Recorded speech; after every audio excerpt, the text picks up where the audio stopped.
은혜 받으실 말씀 사무엘하 3장 6절로 21절입니다. 사무엘하 3장 6절로 21절까지 한 절씩 교독하시고 21절 함께 보겠습니다. 제가 먼저 6절 보겠습니다. 사울의 집과 다윗의 집 사이에 전쟁이 있는 동안에 아브넬이 사울의 집에서 점점 권세를 잡으니라.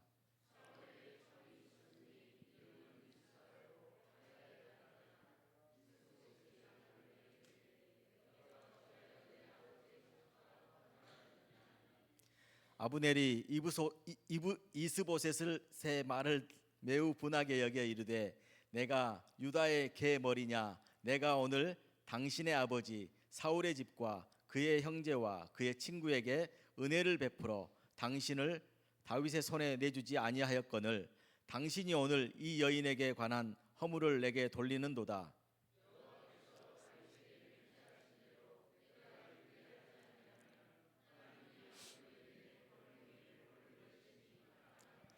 그 맹세는 곧 이 나라를 사울의 집에서 다윗에게 옮겨서 그의 왕위를 단에서 브엘세바까지 이스라엘과 유다에 세우리라 하신 것이니라 하매.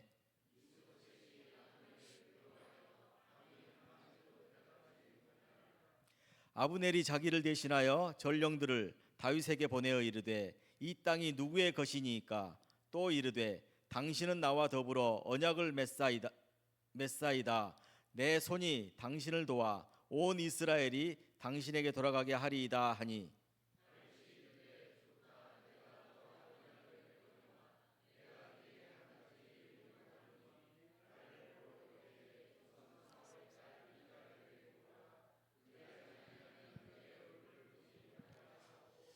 다윗이 사울의 아들 이스보셋에게 전령들을 보내 이르되 내 처 미가를 내게로 돌리라. 그는 내가 전에 블레셋 사람의 포피 100개로 나와 정혼한 자니라 하니.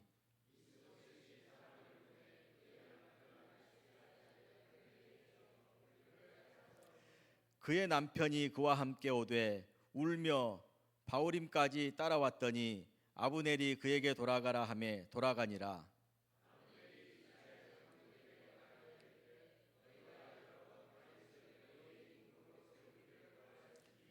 이제 그대로 하라. 여호와께서 이미 다윗에 대하여 말씀하시기를 내가 내 종 다윗의 손으로 내 백성 이스라엘을 구원하여 블레셋 사람의 손과 모든 대적의 손에서 벗어나게 하리라 하셨음이니라 하고.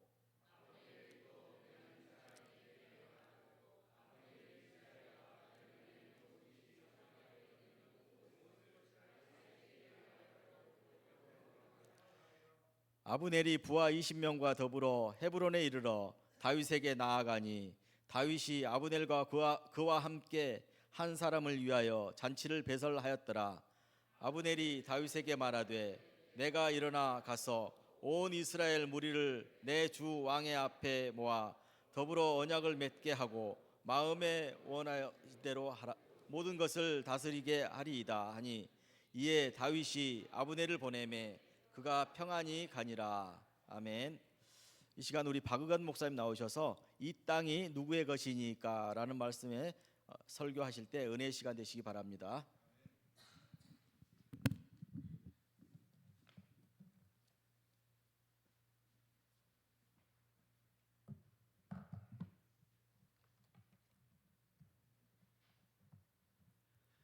네, 우리 사랑하는 성도 여러분, 다윗은 사람입니다.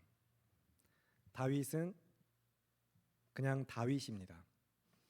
제가 너무 당연한 이야기를 굉장히 진지하게 새로운 사실 이야기하는 것처럼 앞에서 너무 막 선포하고 있는데, 여러분, 다윗은 메시아가 아닙니다. 다윗은 그리스도가 아닙니다. 그의 예표이긴 하지만 다윗이 곧 그리스도는 결코 아닙니다.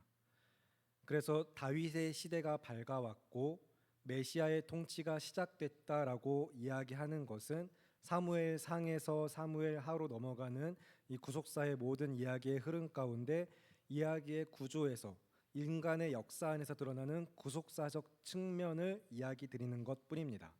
그래서 우리가 구속사적 관점으로 성경을 읽어가면서 구약의 모든 말씀이 영생을 주시는 그리스도를 증거하는 말씀이다라고 보는 관점인 것이죠. 그렇기 때문에 여러분이 유념하실 것은 그리스도, 메시아는 오직 우리를 위하여 십자가에서 죽으시고 다시 사신 예수님, 오직 이 예수님 한 분만이 우리의 그리스도가 되십니다. 그리고 그의 통치, 예수 그리스도의 통치는 영원 전부터 지금도 그리고 이후로도 영원토록 이어지고 있습니다. 그래서 어제도 계셨고 지금도 계시며 이제 다시 오실 우리 왕 하나님의 통치는 계속 이어지고 있습니다. 이를 이제 달리 말하면 보여지는 현상이 어떠하든지 간에 역사의 주관자는 오직 한 분, 우리 주 하나님이시라는 사실입니다. 성부, 성자, 성령 삼위의 하나님께서 모든 것을 다스리십니다. 우리는 그래서 하나님의 주권을 믿습니다. 이 중요한 핵심을 가지고 그 사실을 잘 유념하면서 오늘 본문을 잘 살펴보기를 원합니다. 그러면 6절부터 11절을 보실 텐데 한 절씩 교독하고 마지막은 합독하겠습니다. 사울의 집과 다윗의 집 사이에 전쟁이 있는 동안에 아브넬이 사울의 집에서 점점 권세를 잡으니라.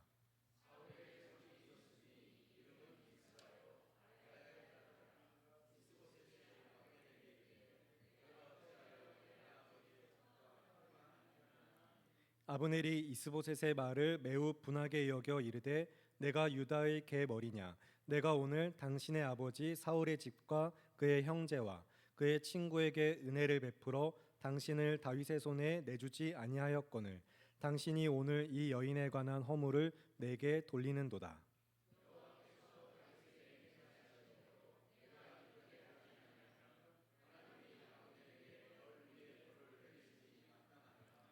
그 맹세는 곧 이 나라를 사울의 집에서 다윗에게 옮겨서 그의 왕위를 단에서 브엘세바까지 이스라엘과 유다에 세우리라 하신 것이니라 하매 함께 읽겠습니다. 이스보셋이 아브넬을 두려워하여 감히 한마디도 대답하지 못하니라. 아멘. 먼저 오늘 본문 전체의 단락은 이스보셋을 왕으로 세웠고 그 뒤에서 실질적인 이스라엘의 권력을 갖고 있던 아브넬이 이제 이스보셋을 배반하고 다윗의 편에 서는 이야기입니다.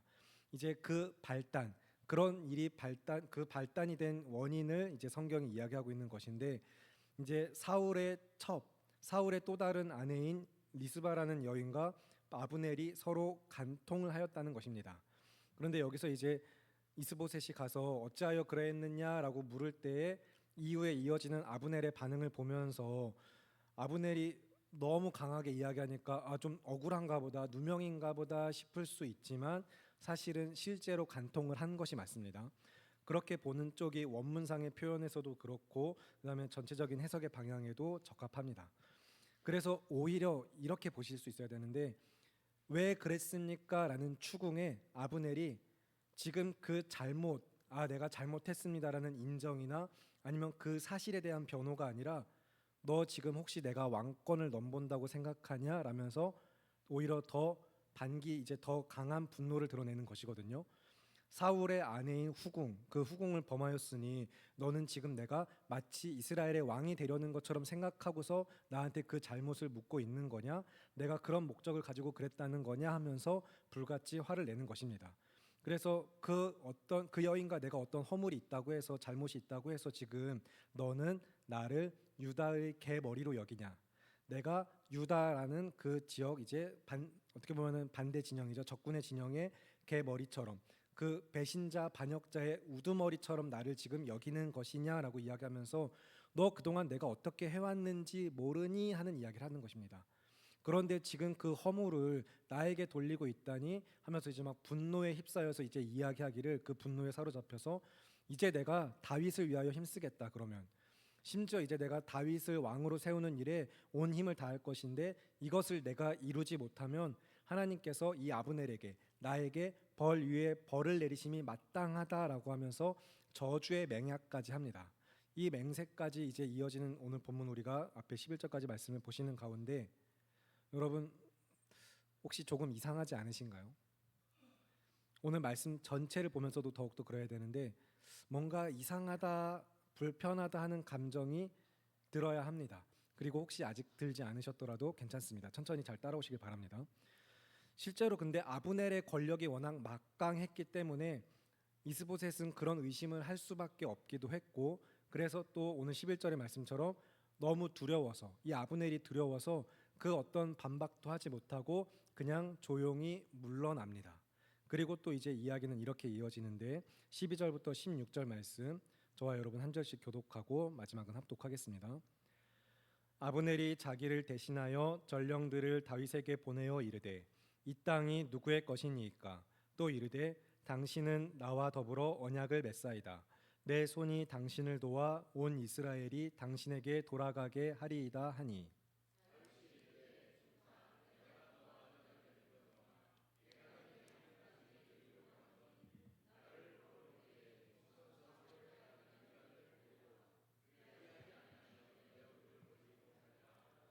다윗이 사울의 아들 이스보셋에게 전령을 보내 이르되 내 처 미갈을 내게로 돌리라. 그는 내가 전에 블레셋 사람의 포피 100개로 나와 정혼한 자니라 하니.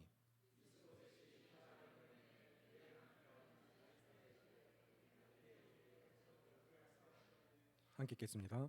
그의 남편이 그와 함께 오되 울며 바울임까지 따라왔더니 아브넬이 그에게 돌아가라 하매 돌아가니라. 아멘. 여러분 정말로 뭔가 이상하지 않으신가요? 지금 읽은 단락은 좀 이게 뭐지 싶으신 생각이 드실 수 있거든요. 일단 이스라엘의 군사령관 아브넬은 그 저주의 맹약, 자기가 한 맹약에 거의 즉각적인 순종과 같이 바로 다윗에게 전령을 보내고 있습니다. 그래서 이제 다윗에게 전령들을 보내어서 전달한 말은 이 땅이 누구의 것입니까? 라고 시작하면서 바로 다윗 당신의 땅 아닙니까? 하면서 그러니 저와 언약을 맺읍시다. 나의 손으로 당신을 도와서 온 이스라엘이 당신에게 돌아가도록 제가 하겠습니다. 라는 말을 전하였습니다. 그런데 다윗이 이것을 좋게 여기고 좋다 하면서 그래 우리 언약을 맺자 한 다음에 승낙하면서 전혀 뜻밖의 예상하지 못했던 요구를 하고 있습니다. 사울의 딸 미갈을 데려오도록 이야기하고 있거든요. 이제 14절의 말씀이 이야기하는 것처럼 사실 정당한 약속과 그 대가를 치르고서 아내로 정혼한 자이기 때문에 사실 그를 찾는 것은 합리적이긴 합니다. 정당한 이유는 있습니다. 하지만 지난주 살펴보신 것처럼 그 합리적이고 정당한 요구, 자기 권리를 찾기 전에 하나님의 율법이 명령하시는 바 하나님의 주권 앞에서 사실 왕이 여러 아내를 두는 일은 결코 선한 일이 아니었습니다. 미갈 이후에도 이미 여러 아내를 맞이한 다윗이 그 합리적 이유 때문에 그는 나와 정혼한 자이고 그 약속이 이루어져야 하니까 데려와라 하면서 미갈을 찾는 것은 조금 이상합니다. 그래서 여기서 이제 어떤 정치적 의도와 목적, 사울에게 반감이 없다, 사울과 하나다 이런 것을 드러내는 것도 주석에서 이야기하긴 하지만 그러나 여전히 하나님의 주권 아래 그 율법이 명령하신 바 그것은 결코 사실 왕에게 권장되고 우선되는 일이 아니라는 사실입니다. 그러면서 이제 15절과 16절은 더 이상하거든요. 그 당시 이제 미갈의 남편이었던 발디엘이라는 이 사람이 미갈을 너무 사랑하기 때문에 자기 아내를 사랑하니까 따라옵니다. 보내고 싶지 않아서 따라오는데 울면서 바후림까지 따라온 다음에 바후림에 도착했을 때 아브넬이 돌아가라 하니까 돌아갔어요. 남편분 되시는 분들 그러실 수 있으신가요? 네, 아멘. 지켜보겠습니다. 네, 어떻게 하는지 잘 지켜볼게요. 설명을 좀 드리자면은 발디엘이 미갈을 정말 사랑한 것은 맞습니다. 그렇기 때문에 사실 계속 따라갔겠죠. 그런데 어쨌든 그들의 사회적 전통 가운데 다윗과 미갈은 공식적인 부부인 것이 맞습니다. 법적으로는. 그리고 그 이제 예를 들어서 전사한 줄 알았던 남편이 살아서 돌아왔을 경우에도 그와 원래 혼인 관계에 있던 부인은 그 남편에게로 다시 돌아가야 하는 이런 전통과 법이 있었습니다. 마찬가지로 다윗이 그 권리를 요구했을 때는 발디엘이 반박하고 거절할 권한이 그에게 없었다는 것입니다. 애초에 두 사람이 서로 다시 결혼하고 하고 있는 이제 사울이 또 미갈을 주거나 또 두 사람이 함께 살고 있는 이 모든 것들이 잘못되기도 했지만 법적으로는 결국에 다윗의 아내가 맞기 때문에 아무 말 하지 못하고 승낙할 수밖에 없었고, 하지만 다시 한번 우리가 여기서 정말 뭔가 이상하다 생각해 보게 되는 것은 그런 원칙 이전에 어떻게 보면은 원칙보다 더 중요한 원칙이 되는 정말 지키고 따라야 될 하나님의 율법은 사실 무시가 되고 있다는 사실이죠. 다윗이 정말로 그런 법을 너무 중요하게 여겼다면 그는 나와 정혼한 자이고 이 약속이 지켜져야 하니까라고 말하는 그에게 더 중요한 하나님의 율법이 지켜 행하여지지 않으면서 이것의 정당성을 주장한다라는 것은 분명히 이상한 이야기입니다. 결국에 그래서 발디엘은 사랑하는 자기 아내를 빼앗겼습니다. 그리고 또 한 가지, 이제 정말로 이스라엘에서 아브넬의 권력이 워낙 막강했기 때문에 아브넬이라는 그 한 사람이 그에게 돌아가라라고 말했을 때 그는 발길을 돌릴 수밖에 없었습니다. 그렇기 때문에 이제 이 이스라엘의 실질적인 권력자였던 아브넬이 곧바로 또 그 다음 이어지는 이야기는 이스라엘의 장로들을 모아놓고서 다음과 같이 이야기를 하면서 또 베냐민 사람들과도 상의하고 자신의 그 저주의 맹약을 지키기 위해 아주 바쁘게 움직이기 시작하거든요. 그러면 이제 17절부터 21절까지의 말씀, 역시 17절부터 21절 한 절씩 교독하시고 마지막은 합독하겠습니다. 아브넬이 이스라엘 장로들에게 말하여 이르되 너희가 여러 번 다윗을 너희의 임금으로 세우기를 구하였으니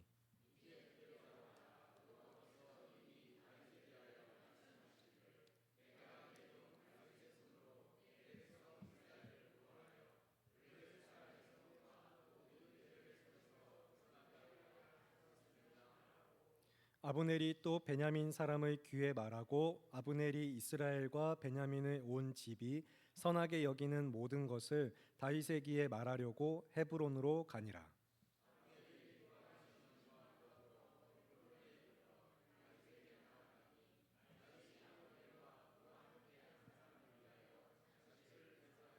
함께 읽겠습니다. 아브넬이 다윗에게 말하되 내가 일어나 가서 온 이스라엘 무리를 내 주 왕의 앞에 모아 더불어 언약을 맺게 하고 마음에 원하시는 대로 모든 것을 다스리시게 하리이다 하니 이에 다윗이 아브넬을 보내매 그가 평안히 가니라. 아멘. 아마도 성경이 정확하게 기록하고 있는 바는 없지만 사울의 정신이 혼미해지기 시작한 시점부터 그가 악령에 사로잡히기 시작한 시점부터 해서 그리고 다윗의 이름은 점점 높아지고 있었기 때문에 이미 그런 상황 가운데서 이스라엘의 장로들은 그들의 여론은 어느 정도 다윗에게 마음이 향했을 수 있습니다. 그래서 그런 사실을 잘 알고 있었던 아브넬은 그들의 마음이 계속해서 다윗을 향하도록 어떻게 보면 이제 또 뭔가 더 그렇게 할 수 있을 만한 명분을 던져주는 것이죠. 그러면서 하나님의 약속을 언급합니다. 여러분 다윗을 임금으로 세우기 원하지 않으셨습니까? 하면서 하나님의 약속을 언급하는데 사실 이 약속은 다윗에게 하신 약속이 아니라 사울에게 하셨던 약속입니다. 다윗에게는 이런 식의 약속이 따로 주어졌던 바가 있지는 않은데 사무엘상 9장 16절을 보시겠습니다.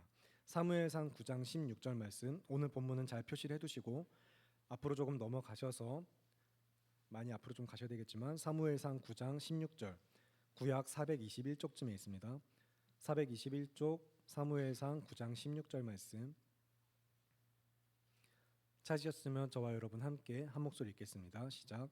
내일 이맘때에 내가 베냐민 땅에서 한 사람을 내게로 보내리니 너는 그에게 기름을 부어 내 백성 이스라엘의 지도자로 삼으라.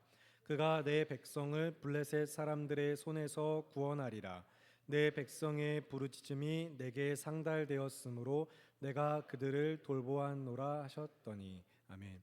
지금 이 말씀은 이스라엘의 첫 왕으로서 베냐민 지파의 사울을 불러 기름 부으시면서 그를 이스라엘의 왕으로 삼고자 하실 때에 이제 그를 통하여 이루실 역사를 약속하시는 이야기입니다. 그리고 이제 다시 오늘 본문으로 돌아가셔도 좋습니다. 오늘 본문을 펴셔서 말씀을 함께 보실 텐데, 그래서 이제 18절에 아브넬이 이 언약을 언급할 때 그런데 또 동시에 완전히 뭔가 아브넬의 말 이 언급이 틀렸다라고 이야기할 수는 없습니다. 왜냐하면 여호와께서 사울에게 하신 약속이긴 하지만 다윗을 통하여서도 그 약속을 이루어 가셨기 때문입니다. 하나님의 뜻은 역시 사울만 아니라 다윗을 통해서도 그 약속이 이루어져 가셨죠. 그래서 어떻게 보면은 사실 사울은 일정 부분만을 이루었습니다. 그러나 다윗을 통하여서는 더욱더 그 언약을 확실하게 이루어 가셨거든요. 결국에는 그래서 사울이든 다윗이든 이제 하나님께서 이제 기름을 부으셔서 세우신 왕, 이스라엘의 왕을 통하여 하실 일에 대한 하나님의 약속이기는 합니다. 그렇기 때문에 뭐 완전히 틀렸다고만 할 수도 없지만 동시에 이제 그렇다고 뭐 사실 이게 다윗에게 주어졌던 약속이라고 하기엔 조금 약간 난감한 부분이 있는데, 그러나 어쨌든 이스라엘 장로들은 이것을 좋게 여겼을 것입니다. 그래서 그래, 이 왕이 세워지고 다윗이 왕이 되어서 그를 통하여 이스라엘 나라가 다시 강대해질 수 있도록 하시는 하나님을 기대했겠죠. 그리고 계속해서 곧이어 바쁘게 움직이는 아브넬은 바로 베냐민 사람들에게 가서 그들과 상의하면서 이제 그들과도 아마 이런 이야기를 잘 하면서 다윗을 왕으로 세우는 명분과 실리를 제공하고 동의를 구했을 것입니다. 그리고 이제 다윗을 찾아 헤브론으로 떠납니다. 이스라엘과 베냐민의 온 집이 선하게 여긴다 이것을, 그들이 마음을 하나로 모아서 한 뜻이 돼서 당신을 왕으로 세우기 원한다라는 그 뜻을 전해주기 위하여서 헤브론으로 간 것입니다. 그래서 이제 20절과 21절에 아브넬이 부하 20명을 데리고 헤브론에 도착했고요. 다윗은 이제 아브넬과 그의 부하들을 위하여서 잔치를 베풀어 줍니다. 이스라엘의 최고 권력이라고 할 수 있는 아브넬이 자기에게 왔고, 또 그가 심지어 자기를 위하여서 온 이스라엘의 여론을 자신을 위하여 모아서 함께 애써서 자기가 했던 그 저주의 맹약을 지키기 위해 힘써 움직이고 바쁘게 돌아다니며 이제 자기 앞에까지 와서 좋은 소식을 전하고 있으니까요. 그래서 이제 그 소식을 전한 다음에 21절에 아브넬이 무엇이라고 이야기하고 있는가, 다시 오늘 본문 21절 말씀 저와 여러분 함께 한 목소리 읽겠습니다. 시작. 아브넬이 다윗에게 말하되 내가 일어나 가서 온 이스라엘 무리를 내 주 왕의 앞에 모아 더불어 언약을 맺게 하고 마음에 원하시는 대로 모든 것을 다스리게 하리다 하니, 이에 다윗이 아브넬을 보내매 그가 평안히 가니라. 아멘. 자, 여기까지 오늘 본문 전체 단락을 쭉 살펴보셨습니다.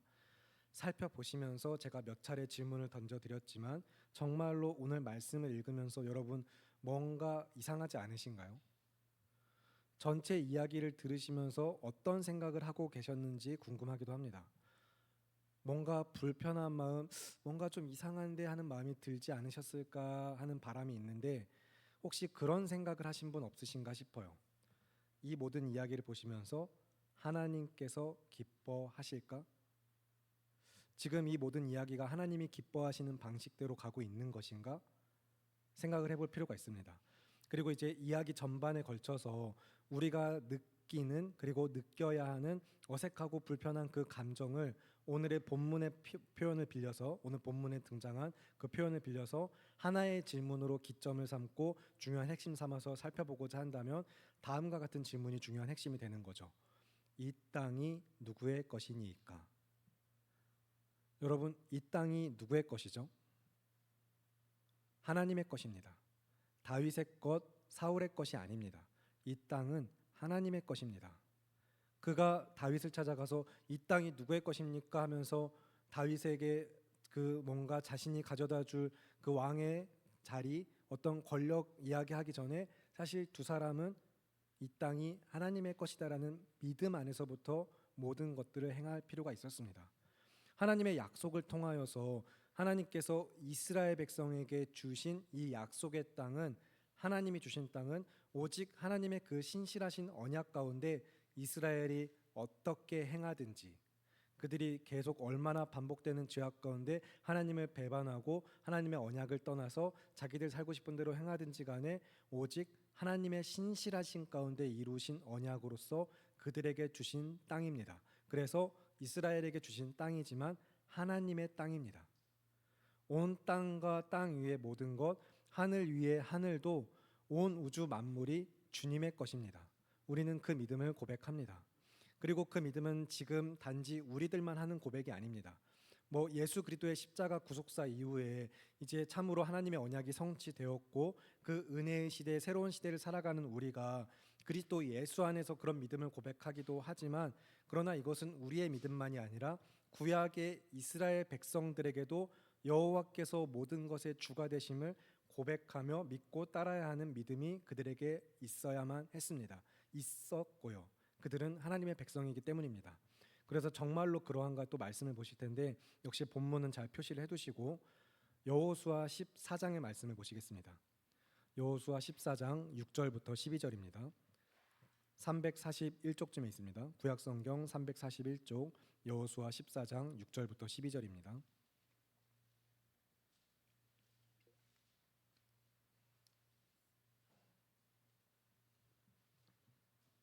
자셨으면 한 절씩 교독하시고 마지막은 합독하겠습니다. 그때 유다 자손이 길갈에 있는 여호수아에게 나오고 그니스 사람 여분네의 아들 갈렙이 여호수아에게 말하되, 여호와께서 가데스 바네아에서 나와 당신에게 대하여 하나님의 사람 모세에게 이르신 일을 당신이 아시는 바라.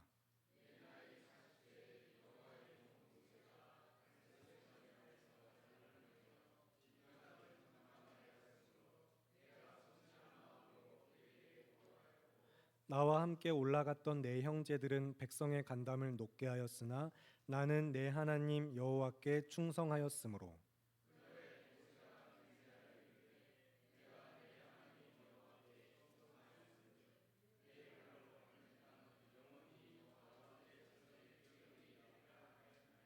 이제 보소서, 여호와께서 이 말씀을 모세에게 이르신 때로부터 이스라엘이 광야에서 방황한 이 45년 동안을 여호와께서 말씀하신 대로 나를 생존하게 하셨나이다.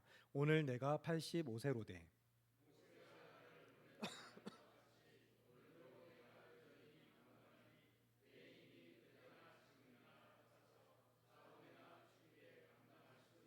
함께 읽겠습니다.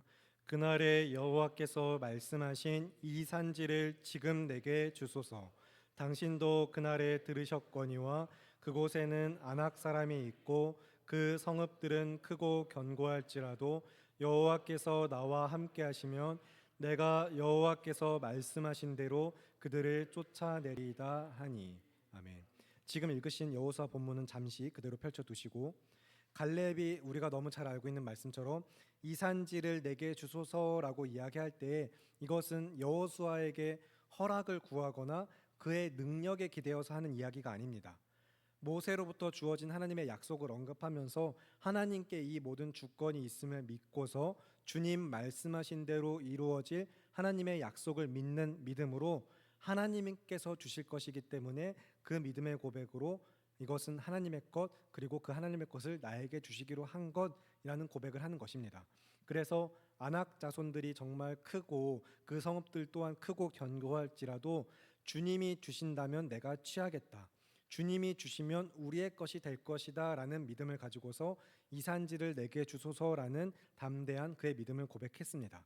그리고 실제로 갈렙에게 주어지는 그 갈렙의 기업, 그가 얻은 땅이 믿음 위에 그가 얻은 땅이 어떤 땅인지 이어지는 13절부터 15절의 말씀을 같이 보실 텐데, 13절부터 15절 한 절씩 교독하시고 마지막은 합독하겠습니다. 여호수아가 여분네의 아들 갈렙을 위하여 축복하고 헤브론을 그에게 주어 기업을 삼게 하며,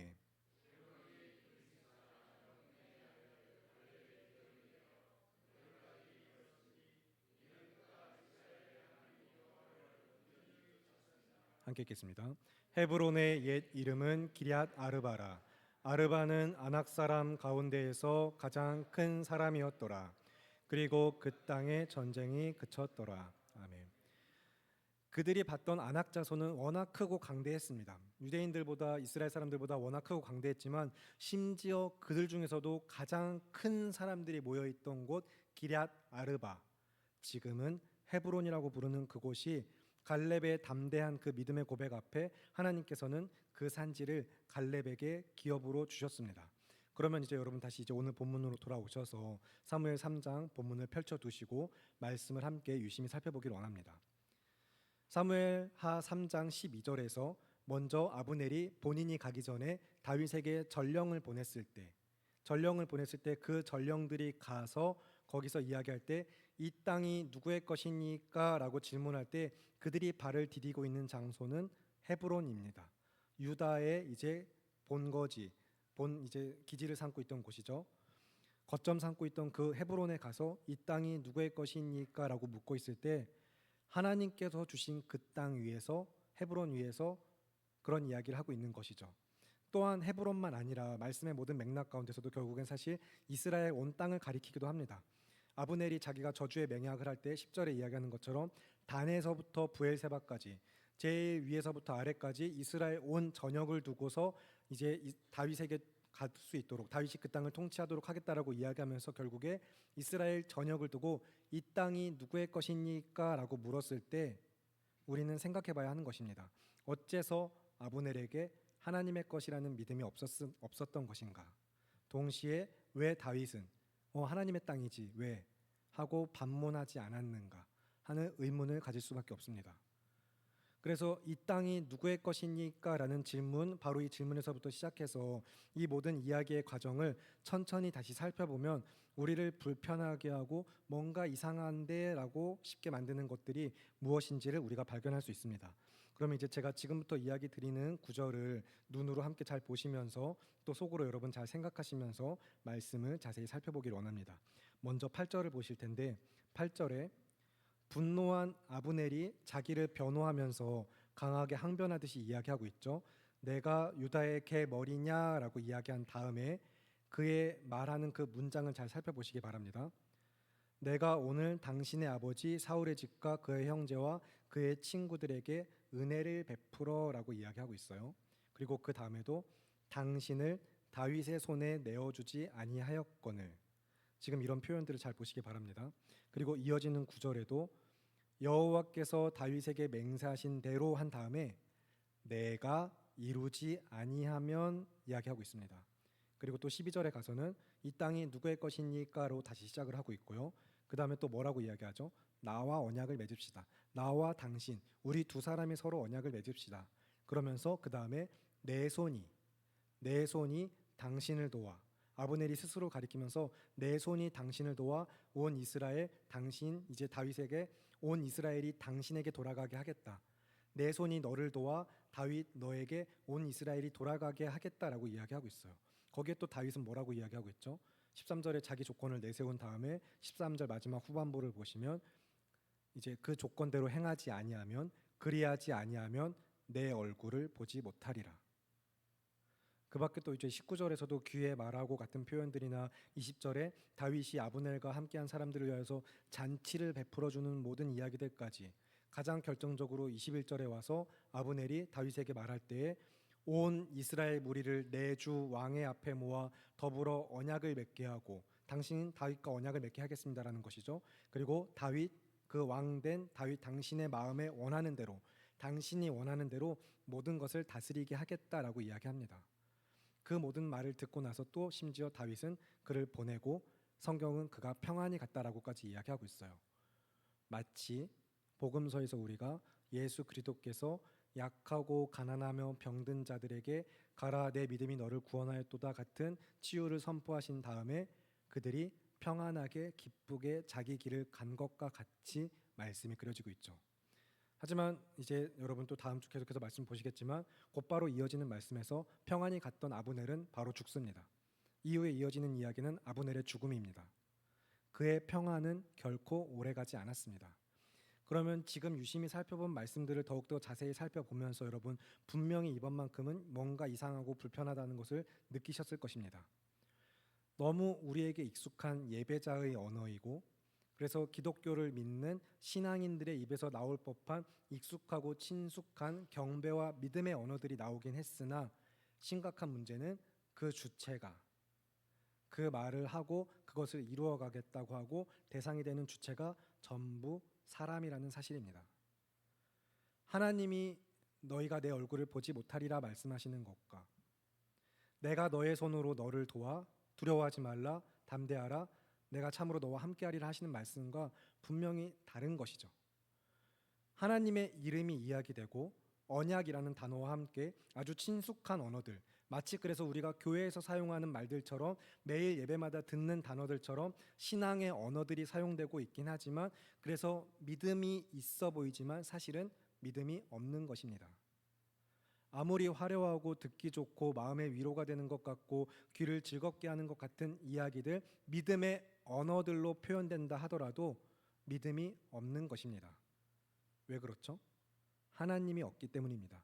하나님의 주권이 사라졌기 때문입니다. 입으로는 믿음을 말하고 경배와 감사와 기쁨을 이야기하면서 사랑 위에 사랑을 더하는 수많은 말들을 오늘도 이 하루 우리가 교회에 나와서 그런 이야기들을 듣고 그런 이야기를 많이 했다고 한들 그 삶의 주인 되시는 하나님이 그 실제 언행 가운데 우리의 생각을 넘어 우리의 말을 넘어서 삶에서 드러나지 않는다라면, 하나님의 다스리심이 내 삶에 드러나지 않는다면 믿음이 없는 것입니다. 말뿐인 것이죠. 그러니 이 땅이 누구의 것입니까? 같은 소리는 하고 있는 것입니다. 여러분, 이 땅이 누구의 것입니까? 하나님의 것입니다. 여러분, 우리의 삶이 누구의 것이죠? 하나님의 것입니다. 여러분, 나는 누구의 것입니까? 나는 하나님의 것입니다.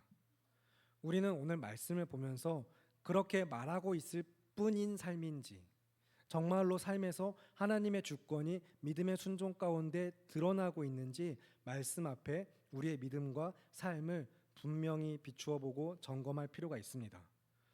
물론 또한 우리는 그러나 그리스도의 몸된 교회로서 하나님의 형상을 회복한 자들로서 하나님의 뜻대로 내 삶을 다스리면서 참으로 아무런 자격과 공로도 없고 약하지만 오직 예수 그리스도의 이름으로 축복하며 복음을 전하는 자들로서 저 어둡고 어그러진 세상에 나아가 복음을 전하는 자들이기 때문에 복의 근원 되시는 하나님으로부터 세상을 복되게 하는 존재들이 맞긴 합니다. 그러나 그것은 복음으로 하는 것입니다. 우리의 말과 행실을 넘어서 복음으로, 정말로 그가 나를 다스리심을 통하여서죠. 그래서 이제 우리를 구원하신 우리의 구주 예수 그리스도, 우리 주님을, 내가 믿는 주인, 내 삶의 주인을 전하고 드러내는 복음을 믿는 삶을 통해서 하는 것입니다. 그렇기 때문에 우리가 얼마든지 서로 축복의 언어와 믿음의 언어들 이런 걸 사용하지 말아라, 그런 거 잘못됐다라는 이야기를 하는 것이 결코 아니죠. 당연히 그 가운데 그런 이야기들을 하면서 여전히 우리 삶에 하나님에 대한 주권의 믿음의 고백이 삶으로 이어지고 있는가를 우리가 돌아볼 필요가 있는 것입니다. 우리는 마땅히 주의 은혜를 받았기 때문에 은혜 베푸는 자가 되어야 합니다. 그래서 아브넬이 이야기하는 것처럼 은혜를 베풀 수 있습니다. 또 듣는 이에게 평안을 주는 복음을 전하기 때문에 우리에게 복음을 듣는 사람들이 평안히 갈 수 있기를 바라고 또 그렇게 돼야 합니다. 그러나 그건 그 모든 것 가운데 언제나 어디서나 결국에는 그 일을 이루어 가시는 이가 하나님이라는 사실, 우리 주 하나님을 믿는 믿음으로 우리는 그 일을 행하는 것입니다. 그래서 그 일을 행하는 것은 우리지만 하나님이 하시는 일입니다. 모든 주권은 하나님께 있습니다. 하나님께서 우리를 다스리십니다. 그래서 그 부르심이 은혜인 것을 우리가 믿고 고백하는 가운데 그 부르신 뜻 가운데 나를 쓰시고 이 교회를 사용하시며 온 땅에 주의 복음을 전하게 하심이 참으로 너무 기쁘고 감사한 우리가, 그래서 그 믿음으로 살아갈 수 있음이 참 즐거운 우리 모두가 성도 그리고 교회입니다. 그래서 우리는 예배합니다. 그렇기 때문에 여러분 다시 한번 잘 기억하시기 바랍니다. 우리는 주님의 것입니다. 내 삶이 주님의 것입니다. 내게 주신 모든 것이 주님의 것입니다. 온 열방 그리고 우주가 천지의 모든 만물이 주님의 것이며 그렇기 때문에 그 하나님의 주권 아래, 그 하나님의 은혜의 다스리심 아래에서 우리에게 소망이 있는 것은 참으로 이렇게 연약하고 부족해도 그 삶을 다스리시는 하나님께서 하나님의 약속을 반드시 이루시는 신실하신 하나님이라는 사실입니다. 그렇기 때문에 이 믿음의 소망이 있습니다. 이 믿음의 소망이 있는 것은 믿음이 바라보게 하는 대상이며 주가 되시는 하나님이 있기 때문에, 그 하나님이 우리의 소망 되시기 때문입니다. 예수 그리스도께서 우리의 소망이 되십니다. 그래서 우리는 우리를 믿는 것이 아니고 다른 사람을 믿는 것도 아니며 목사를 믿는 것도 교회를 믿는 것도 아닙니다. 우리는 하나님을 믿습니다. 하나님을 믿는다라는 것은 그가 나의 주가 되심을 믿는 것입니다. 그 믿음이 우리에게 구원을 얻게 하고 그 의인된 이제 우리 모두가 그래서 의인은 오직 믿음으로 말미암아 살리라 하신 말씀이 참으로 참되고 신실한 은혜의 말씀인 것을 우리는 붙들고 살아갑니다. 그래서 예수님을 믿는 믿음으로 다만 매일 더욱더 우리가 힘쓸 것은 예수님께서 주인 되시는 삶을 힘써야 하는 것입니다. 여러분, 그래서 날마다 그 믿음으로 승리하실 수 있기를 바라고 기도합니다. 그래서 이 앞에 사무엘하 2장의 말씀에서도 너무 그 참혹한 전쟁, 마침내 이 참혹한 일들이 생길지 알지 못하느냐 이야기한 것처럼 서로 민족과 민족이 형제가 하나 되었던 자들이 서로를 죽이는 일들 가운데서도 또 3장에 이제 결국에는 사실 어쨌든 다윗의 왕권, 하나님이 기름 부으신 자를 그대로 정말로 적법하게 세우시는 절차이긴 합니다. 그러나 이 왕권 확립의 이야기 가운데서도 참 뭔가 이상하고 불편해 보이는 이 모든 이야기들, 결국에 이 죄악의 군상들 가운데서도 신실하신 하나님께서는 우리가 어떠하든지 하나님의 약속을, 하나님의 주권 가운데 반드시 이루어 가신다는 사실을 믿으시기 바랍니다. 그래서 예수님께서는 그냥 시간과 공간을 뚫고 하나님의 구원을 이루셨을 뿐만 아니라 우리의 주가 되시는 예수님께서는 도무지 해결할 수 없을 것 같은 그 죄의 책임, 죄와 사망도 뚫고 그 죄로 얼룩진 이 세상의 어둠을 뚫고 빛으로 오셔서 하나님의 구원의 역사를 온전히 이루시면서 우리의 주가 되어 주셨습니다. 우리를 위하여서 십자가에서 죽으신 예수님이 그리스도이시며 그는 하나님의 아들이시고 그가 우리의 삶을 다스리십니다. 그러니 여러분, 우리 주 예수 그리스도를 믿으시기 바랍니다. 날마다 또한 그 믿음으로 승리하실 수 있기를 예수 그리스도의 이름으로 간절히 기도합니다. 이 시간 함께 기도하겠습니다. 오늘 들은 말씀과 주시는 마음 붙들고 함께 통성으로 기도하실 때 하나님의 주권을 믿는 믿음으로 순종하는 삶을 위하여서 기도하시겠습니다. 우리 사랑하는 성도 여러분, 하나님의 주권을 믿으시면서 그 믿음 아래 살아가는 성도 그리고 교회로서 우리는 믿음의 순종을 힘써야만 합니다. 구원의 열매는 믿음이고요, 믿음의 열매는 순종입니다. 마틴 루터는 믿음은 단지 구원을 받기 위한 도구가 아니다, 구원받은 자의 삶에서 나타나는 열매다라고 이야기했습니다. 그리고 칼빈은 믿음은 순종의 어머니이며 순종은 믿음의 열매다라고 이야기합니다. 또 존 파이퍼 목사님도 그의 책에서 믿음은 그리스도 안에서 하나님께 순종하려는 새로운 열망을 낳는다라고도 이야기했습니다. 하나님의 주권을 믿는 성도로서 구원의 은혜를 받은 교회된 우리는 다른 무엇이 아니라 믿음의 삶, 그래서 순종의 삶, 그 자체가 열매된 삶이라는 믿음이 있어야 합니다.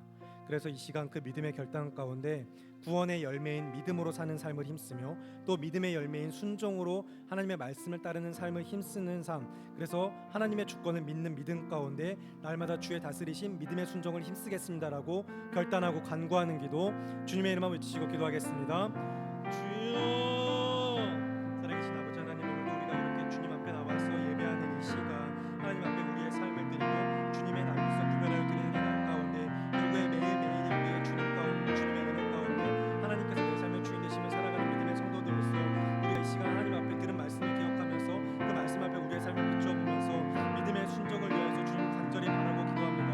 하나님의 주권을 믿는 믿음 가운데 그의 다스리심 아래 우리의 삶을 내어드릴 수 있는 믿음의 성도들 한 사람 한 사람 우리 모두가 되기를 간절히 바라고 기도하면서 믿음의 순종을 위해서 주님 앞에 기도하오니 구원의 열매가 되는 믿음과 그리고 그 믿음의 열매가 되는 믿음의 그 순종, 우리가 그 삶을 힘쓰면서 참으로 부활의 첫 열매 되시는 그리스도 예수 안에서 우리도 그 열매에 동참한 자들로서 열매된 믿음을 살아가는 자들 우리 모두가 되게 하시기를 간절히 바라고 기도하오니 우리가 정말로 어떤 다른 무엇이 아니라 그저 예수 그리스도를 믿는 믿음과 그 믿음 안에서 또한 하나님의 말씀대로 힘써가는 그 순종의 결단과 그래서 매일매일 다른 무엇이 아닌 그저 주님을 예배하는 삶, 하나님과 함께 있기를 힘쓰는 삶, 그리스도 예수 안에서 살기를 힘쓰는 삶의 예배자들 우리 모두가 되게 하시기를 간절히 바라고 기도합니다.